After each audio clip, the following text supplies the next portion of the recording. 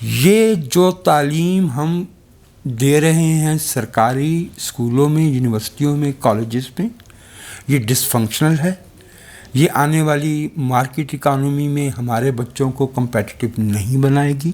اور ہمارے جیسا ملک جس کا واحد سرمایہ اس کی یوتھ ہے، اس میں اگر ہم تعلیم پہ انویسٹ نہیں کرتے اور کوٹ ان کوٹ IMF کہتا ہے غیر ترقیاتی اخراجات، جس میں اس نے 50 ارب روپے کی کمی بھی کروائی ہے، مجھے وہ غیر ترقیاتی اخراجات.